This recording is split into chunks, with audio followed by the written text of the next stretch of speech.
हम्म।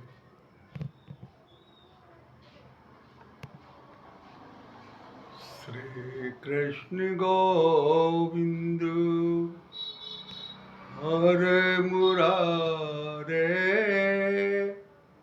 हे नाथ नारायण वासुदेवा।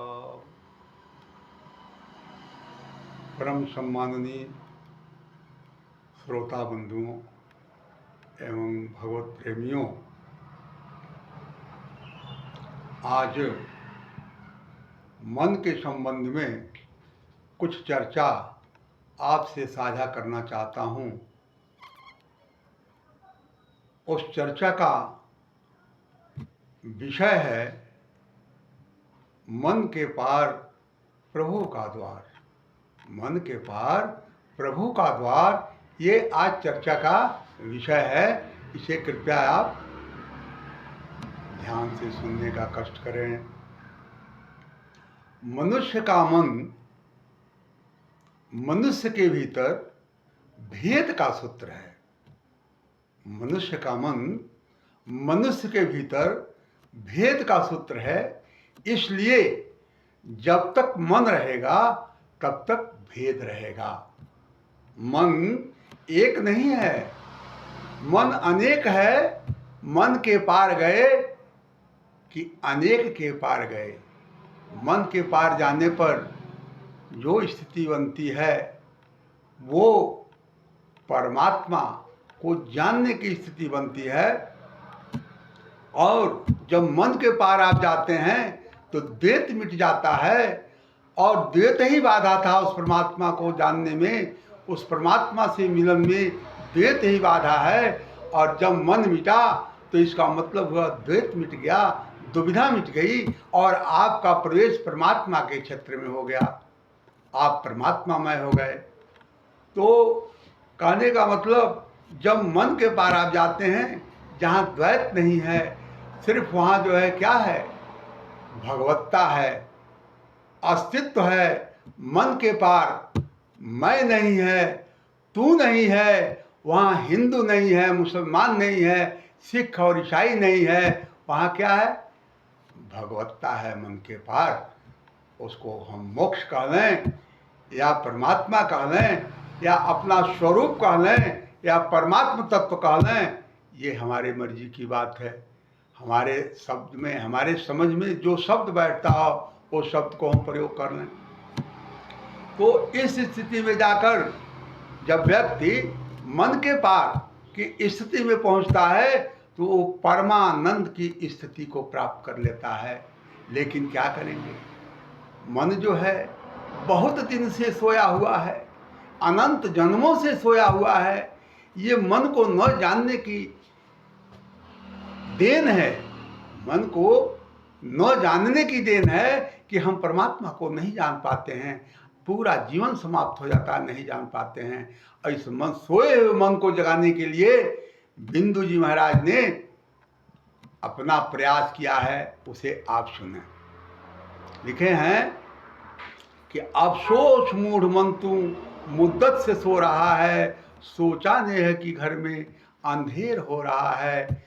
84 लाख जोनी तय करके मुश्किलों से जिस घर को तूने पाया उस घर को खो रहा है। अफसोस मूढ़ मन तू मुद्दत से सो रहा है, सोचा ने है कि घर में अंधेर हो रहा है। ये 84 लाख जोनियाँ क्या हैं? ये व्यवस्था है परमात्मा की। उस चीज को ये जागृत कर रहे हैं कि ये मन सोया हुआ है, कैसे जगावें।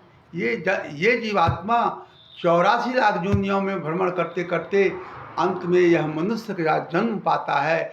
और मनुष्य जन्म को ही सिर्फ यह अधिकार है कि वह परमात्मा तत्व का चिंतन कर करके और परमात्मा मार्ग में अपना जो है चल करके उस परमात्मा स्थिति में पहुंच सकता है।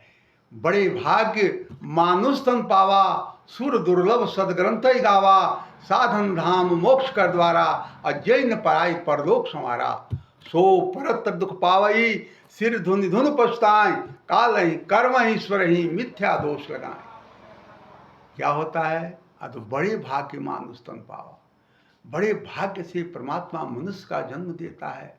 और हम मनुष्य का जन्म पा करके हम सिर्फ संसार में ही उलझ के रह जाते हैं, अपनी पूरी जीवन समाप्त कर लेते हैं और उसका कोई मतलब नहीं होता है। हमारी यात्रा खाली चली जाती है संसार से।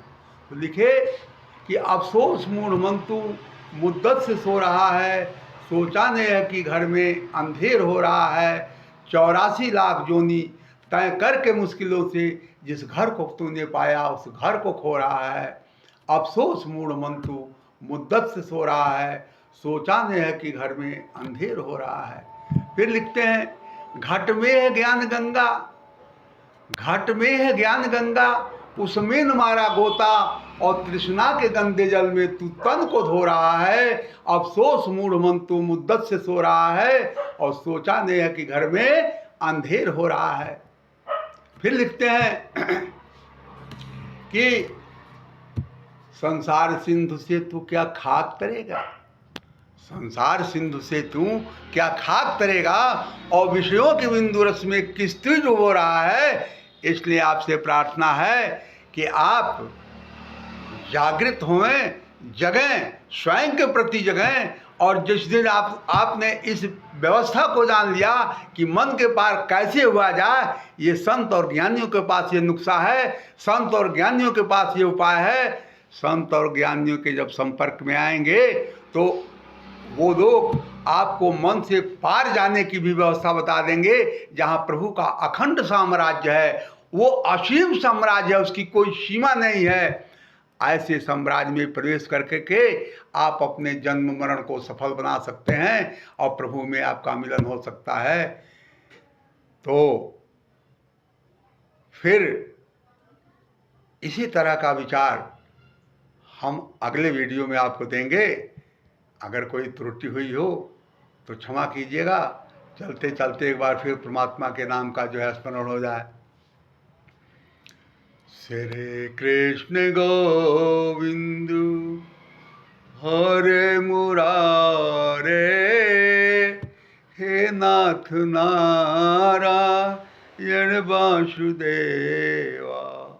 मेरी बात को आपने सुना, इसके लिए मैं आपका आभारी हूँ।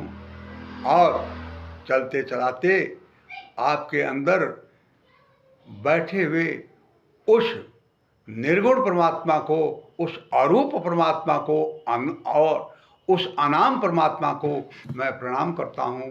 प्रणाम प्रणाम प्रणाम।